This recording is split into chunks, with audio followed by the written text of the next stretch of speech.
चलो बच्चों let's start. तो आई एम वेरी सॉरी, पिछला 8 तक हो गया था, 9th वाले में ना वो रिकॉर्डिंग में कुछ प्रॉब्लम आई, इसलिए अचानक से आपको लगा होगा कि वो कट गया। I am sorry for that. अब स्टार्ट करते हैं क्वेश्चन नंबर 9, राइट। तो out of the amount of insurance premium which was debited to profit and loss account, premium pay किया था, प्रॉफिट एंड लॉस में डेबिट कर दिया, पता चला to be carry forward to the next year, future में ले जाना है, यानी कि प्रीपेड है, इसको अनएक्सपायर्ड भी बोलते हैं। अब प्लीज ये मत बोलिएगा सर प्रीपेड लिखें कि अनएक्सपायर्ड लिखें।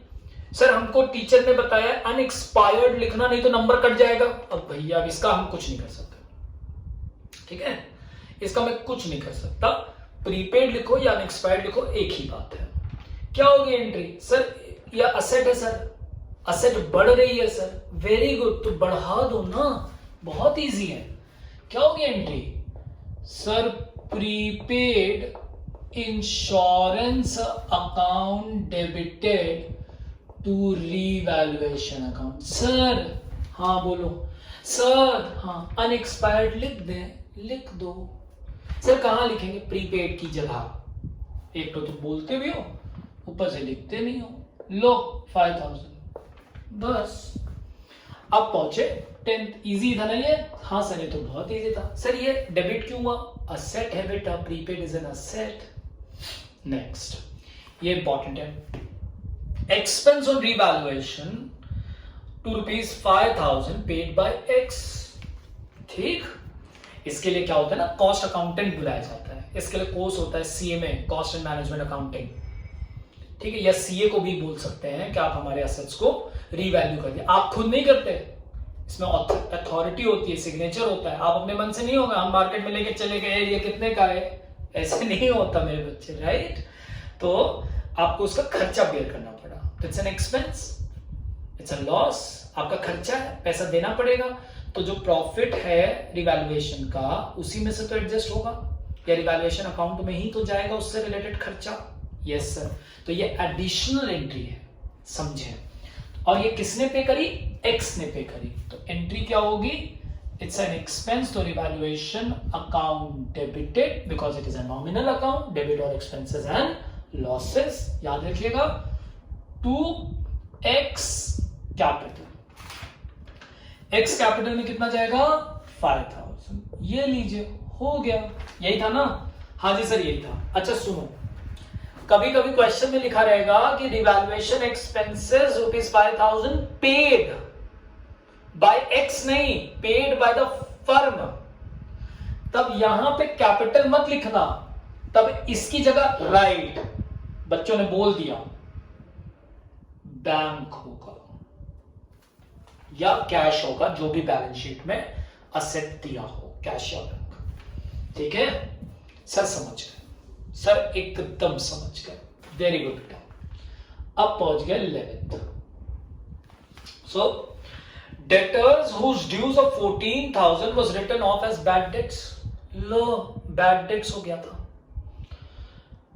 पेड, अंडरलाइन करो, पेड, यानी कि बैड डेट्स मान चुके थे, वो रिकवर हो गया, बैड डेट्स का पैसा मिल गया। क्या होगी एंट्री? सर पैसा आया है सर, तो बैंक लिख दो चाहे कैश लिख दो, depending upon the balance sheet. Account debited to, पहले entry bad debts recovered. Point clear?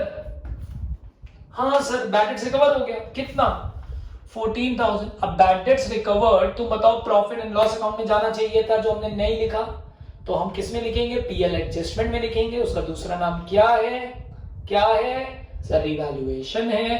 तो बताओ जल्दी से अगली एंट्री क्या होगी? सर ये रिवैल्यूएशन में क्रेडिट होगा, तो एंट्री हो जाएगी बैड डेट्स। इस अकाउंट को क्लोज करेंगे क्योंकि बैलेंस शीट में ये जा नहीं सकता। टू रिवैल्यूएशन अकाउंट 14,000, यानी कि इस क्वेश्चन में भी आपको दो एंट्री बनानी पड़ेंगी, 11A और 11B।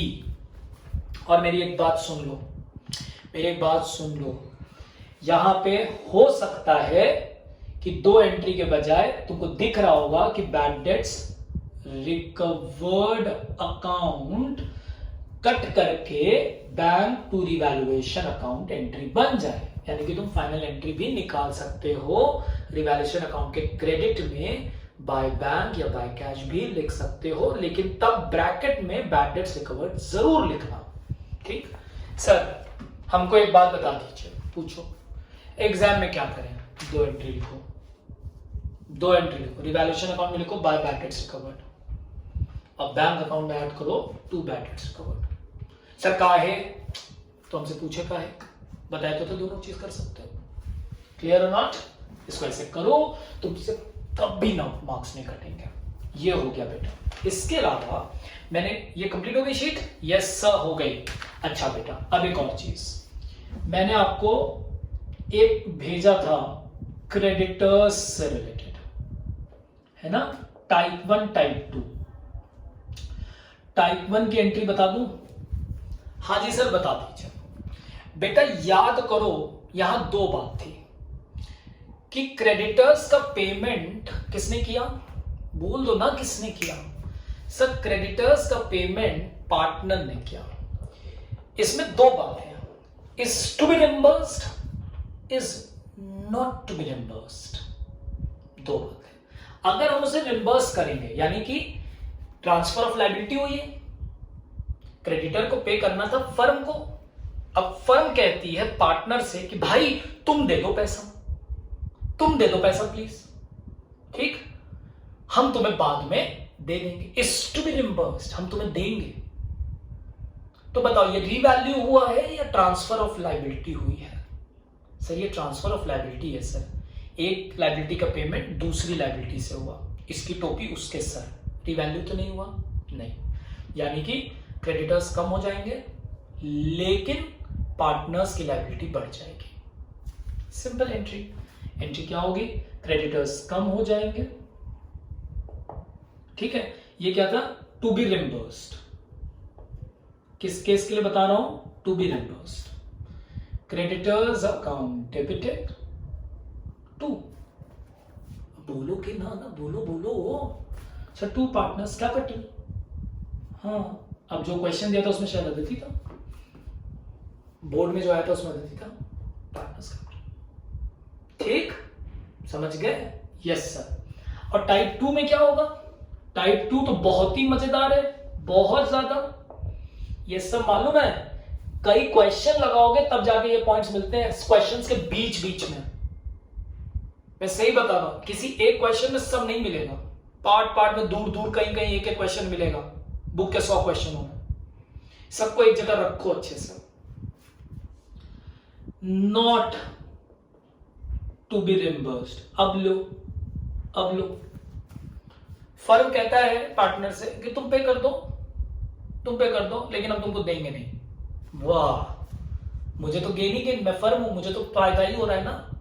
हाँ, लायबिलिटी भी कम हो जा रही है और मुझे किसी और को देना भी नहीं है।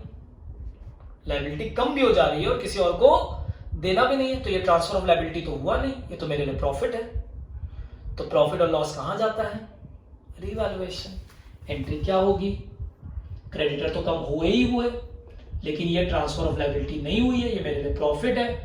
तो प्रॉफिट अगर फर्म को होगा तो सारे पार्टनर्स को मिलेगा थ्रू रिवैल्यूएशन अकाउंट। सर समझ गए? समझ गए? हो गया डन। चलो जल्दी से लगाओ और सुनो जल्दी से मेरी बात जाते जाते।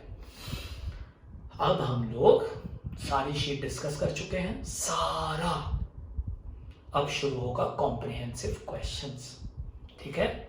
मैं डेली 2 क्वेश्चन दूंगा बस, लेकिन एक रिक्वेस्ट है, ईमानदारी से लगाइए और मैं साथ में डिस्कस करूंगा। इस पूरे हफ्ते सिर्फ और सिर्फ कॉम्प्रिहेंसिव क्वेश्चंस पे काम होगा। साथ चलिए, छोटा सा होमवर्क दूंगा, लगाइएगा जरूर, रिक्वेस्ट, ठीक है। चलो बाय बाय, टेक केयर।